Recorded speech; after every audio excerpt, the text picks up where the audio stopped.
So for today's video mo din ni atong ikabisihan guys na ano po dahil nag-i-assistan day guys sa kabantay mo ni atong miyaging bulan nga ako ang gipost katong gikulata mao ni siya guys. So tanawan ninyo loin taon kayo guys, nag wheelchair na lang siya guys. So atong gidala ug ato siyang gipa-check up guys sa City Health guys kung kumusta na gayud ang iyang panglawas guys tungod kay kini siya PWD man. So among gipa-check up so unsa gyud, so nakita namo guys nga naa siya diferensya sa iyang kasing-kasing guys.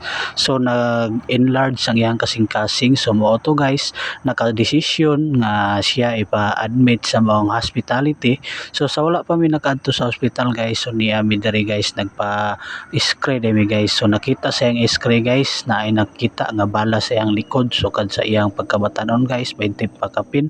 Mo dai pud siguro ang hinungdan nga naingon ani siya guys. So mo na nga mao ang ingon ang doktor nga kinahanglan gid siya ipa-admit. So naka-desisyon mi nga mo siyang dalon dito sa hospital guys. So amo siyang ipa-admit o gi-check siya guys, gi-check siya sa doktor kung okay ra ba siya. So dili gid siya okay no, so kinahanglan nga ato siyang dalon sa hospital guys. So mo to gidala namo sa hospital sa provincial guys diri sa Malaybalay.